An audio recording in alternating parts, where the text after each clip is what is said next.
We live in the golden age of the indie games, my friends. Over the past decade and a half, there have been countless masterpieces made outside of the big AAA studio systems, either by much smaller studios or teams of just a few people, with games in pretty much every genre and stories that are usually more willing to tackle complicated subjects head on. When it comes to indie games, there's basically something for everybody. And honestly, it made narrowing down this list to just 10 really difficult, because someone else might have a totally reasonable list with 10 entirely different games. But with that said, these are my top 10 favorite indie games. The indie games that have stuck with me over the years or kept pulling me back over again and again.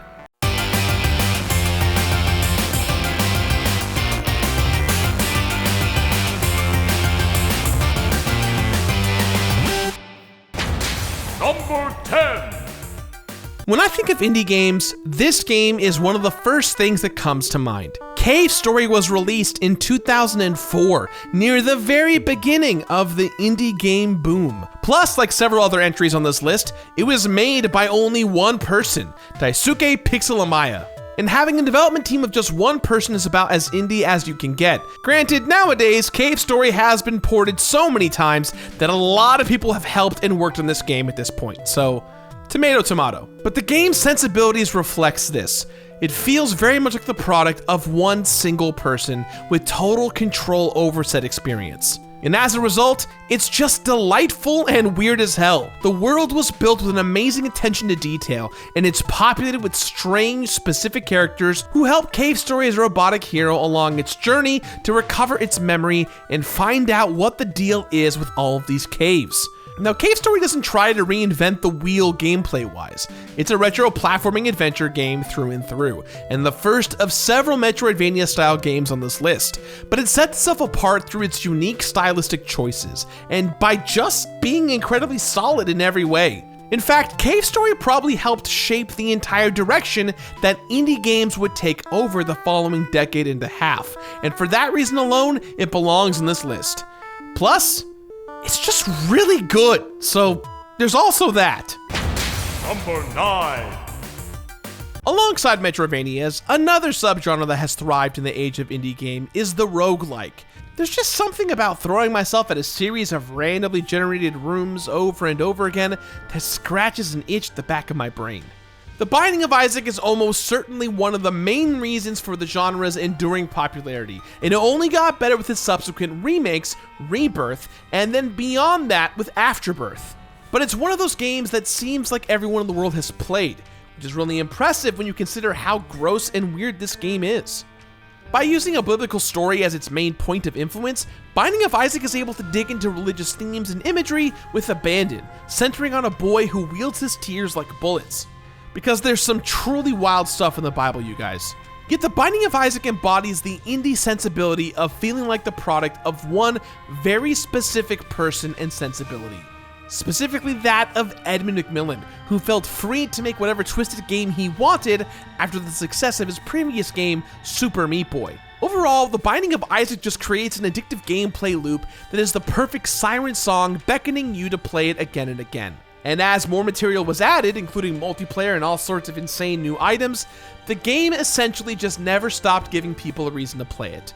Especially Completionist. Oh boy, that game's gonna be a nightmare when I'm done with it. And just to be clear, I've been done with it 3 times. Edmund, stop making more content for this game! Number 8. And since I just mentioned Super Meat Boy, you know what one of my favorite things is? Super difficult precision-based platformers with the emphasis on trial and error, where I get to grow and learn and improve incrementally over the course of hundreds of tries at the same set of obstacles. I know that sounds like a nightmare to some, but to me, that's just a good old time. So of course, I love Super Meat Boy. How could I not? That adorable little bundle of flesh is basically one of the mascots of the golden age of indie games. But he also got a legitimately great game to star in, which I'm sure accounts for at least as much of Meat Boy's staying power as his cute, disgusting little face. And once you get past Meat Boy's face, the game itself requires huge amounts of focus and precision. Some of the later levels especially pull off that neat trick where you're convinced that this one obstacle is absolutely impossible, and then almost immediately after, you finally beat it. And Meat Boy has one of the greatest rewards for all of that hard work, when you get to watch all your runs simultaneously when you finally win. Watching hundreds of little Super Meat Boys spiral off the levels to a series of horrific simultaneous deaths is just never not delightful. Now, one of the reasons why I love Super Meat Boy is because in the original lineup, when I say the original lineup of the 120 games I originally completed, this was around episode 7 or 8. And my fans actually bothered Ed McMillan enough to challenge me to complete the game on Twitter. I did so, and that episode went viral. So you could say that Super Meat Boy is responsible to the very early successes of the Completionist. Number 7. Now, in case you haven't heard, I have been raving and ranting about this next game for quite some time, because it's not necessarily as widely popular as some of the other items on this list, but I just love it so much. I, of course, am talking about The Messenger, which was developed by Sabotage Studio and published by Devolver.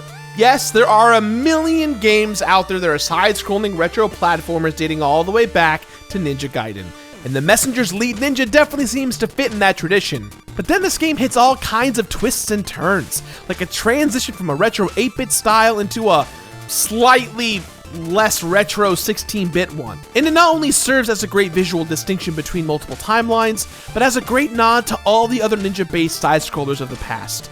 And even before this game transitions into a much larger, much more complex beast than initially appears to be, it already sets itself apart with the really tight controls and fun combat mechanics. It just feels good to play even before the story and world begins expanding.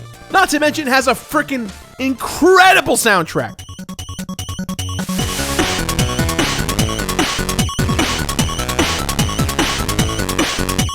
By starting linear and then opening up to multiple locations and timelines, The Messenger makes us a great retro feel with a really creative and modern sensibility. But again, none of that would matter if it didn't just feel great to jump around, throw ninja stars, and whack enemies in the face. You know, classic ninja stuff. Number 6. Binding of Isaac lets the players blast their way through randomly generated rooms by flinging tears. But this next roguelike dungeon crawler has something that Isaac doesn't have. Guns. Lots and lots of guns. So many guns. That's right, my friends. I'm talking about dodge rolls Enter the Gungeon, which is also one of those great game titles that really lets you know right up front what the fuck you're signing up for. Because yeah, this is a dungeon crawler built around a huge number of guns, which means killing enemies and dodging a ridiculous number of bullets to find loot and progress through a series of randomly generated levels is the main gameplay loop, so you can get more guns and do it again, and again, and again. Now, I played this game tons of times on Beard Bros, and it's a satisfying gameplay loop that never really gets old, thanks in large part to the new combination of guns, characters, and enemies thrown at you. Not to mention the game's sense of humor, which is very delightful. One could argue that crawling through an infinite dungeon to rescue a princess or whatever is a strong motivation, but the goal in Enter the Gungeon is to find a gun that can literally murder the past and use it to eliminate the character's regrets. And that's not only hilarious, but it's also kind of highly relatable. I think pretty much anyone would enter a Gungeon if it meant they could murder their own past. Like, where do I sign up? Is there a pen? Do you have a pen? Give me a pen. Number 5. Now, there are some games where love is inevitable. There's a charm and true allure. And for me, loving Hollow Knight was an inevitability. I love it for all the same reasons that most people love it. The adorable yet creepy aesthetics, the insanely tough and varied boss battles, the way that it pushes the possibilities of a Metroidvania to their absolute limits. All the good stuff. However, Hollow Knight is maddening from a completion standpoint because there's just so much to do courtesy of a boatload of DLC, but it's also one of my proudest accomplishments. And that says a ton that after a truly bonkers number of hours spent in a tiny creepy world of Hollownest, that I was still absolutely down for more. I wanted to keep collecting stuff and keep fighting increasingly frustrating bosses, and it honestly still blows my mind that Team Cherry made a game that's not only this expansive, but this incredibly good across the board. It's quite frankly one of the best Metroidvanias that I've ever played, which is really saying something. And my hype levels for Silk Song are through the roof. I need so much more of these strange little bug people in my life, and I need it right now. Number 4.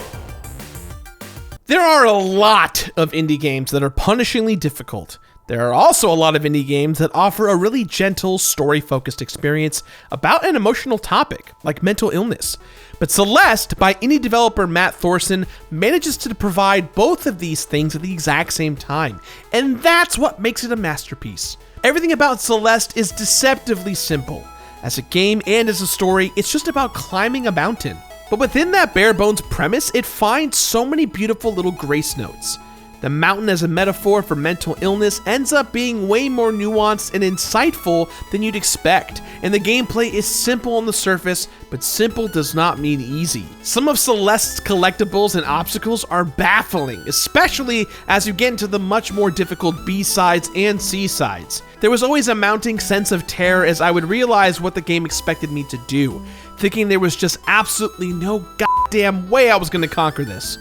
But then, a couple minutes, or sometimes a couple hours later, I'd inevitably pull off the exact right sequence of perfect time jumps and dashes, only to realize that I'd grown and learned in a way that parallels the journey of the game's protagonist. It's a really remarkable trick, and it truly never gets old.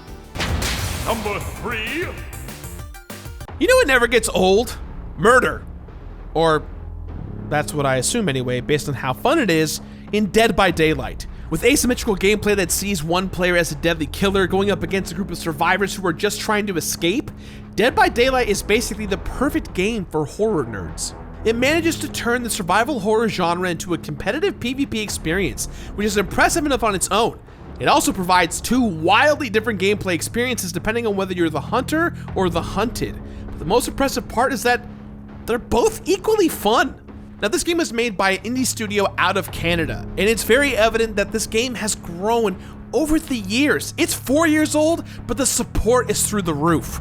The basic gameplay loop is as follows. You have a killer, and you've got survivors. The survivors have to turn on 5 generators somewhere on the map. On the map, there are more than just 5 generators. However, choosing which generator that you turn on will be huge towards the endgame portion of a match. Meanwhile, the killers will hunt you down and around. They'll find you, they'll hit you twice, and pick up your body and put you on a hook.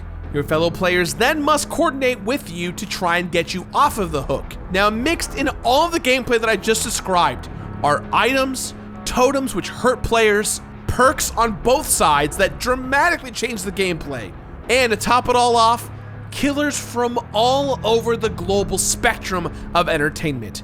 When this thing started, it was just kind of generic survivors and generic killers. But as of today, Mike Myers, the pig from Saw, and even Pyramid Head from Silent Hill is in this game. This is a game that just keeps on giving with its insane gameplay loop, and it is the true definition of multiplayer huge plays. Even if you don't like horror games, you're gonna love Dead by Daylight. Number 2. Lots of games place an emphasis on player choice, but Undertale gives the player radically different, equally valid approaches to the same problem. And those solutions show that choices matter, leading to a unique experience depending on how you choose to play the game. Undertale seems at first like a simple RPG about a kid lost in an underground world of monsters, which evokes the setup of just, well, you know, like so many other games out there. But Undertale immediately establishes itself as something way weirder than that. First, there's the combat, which combines classic RPG shenanigans with elements of bullet hell games. And that would be enough of a hook on its own. But the thing that really sets it apart is definitely the ability to resolve conflict with means other than violence. Undertale isn't the first game that allows you to make it all the way to the end without killing anyone, but the options and the choices make each monster feel like a fully fleshed out person. And by the end of the game, I felt a real responsibility to them. And in case you need more of my insight on it, I made almost an hour-long video on Undertale that you can totally watch after you watch this video. Undertale was made by a very small team, with art by Timmy Chang, and almost everything else by Toby Fox, who transitioned from making dope game music to just making dope games. Drawing influences from RPGs, platformers, and bullet hell games, Undertale is one of those games that really sneaks up on you as you play it, and ends up giving the player choices with more emotional weight and resonance than almost any other game I can think of. Number 1. Guys, come on. Come on, you know me. You know what number 1 is. You know where I stand. It's fucking Shovel Knight, because of course it was. It always was going to be Shovel Knight. It's Shovel Knight. Shovel Knight's the best goddamn indie game on the planet, let alone one of the best games of all time. I love that adorable little knight. I love his shovel. I love the folks at Yacht Club Games who not only made this masterpiece, but have also just been generally really awesome friends to me over the years and have really challenged and pushed myself to develop as a person. But even if it wasn't made by these awesome people, take that part aside. Shovel Knight is just an amazing game by any objective metric. The platforming is solid and feels great. Finding new treasure is always satisfying, and using a shovel to bounce off of enemies and obstacles never gets old. And here's the thing, I'm not alone in loving Shovel Knight. So many people believed in this game, funding the Kickstarter, smashing all of the goals, allowing the team to expand the scope to be Shovel Knight Treasure Trove, adding new campaigns and modes across the board. Shovel Knight has become the icon of the indie scene that transcended beyond all heights, appearing in Super Smash Bros. As a trophy. Shovel Knight was the first, leading the charge for other indies to weasel their way in. And if that doesn't prove Shovel Knight's strength, I don't know what will. And I would literally play any expansion, spin-off, or sequel that this team wants to make. I am a Shovel Knight fan for life, and in a sea of incredible indie games, that tiny little knight manages to stand head and shoulders above the rest. So there you go. Those were my top 10 favorite indie games of all time. There are no wrong answers here, though, so let me know what some of your favorites are in the comments down below. That's it. That's all, guys. And as always, f***ing eat your vegetables.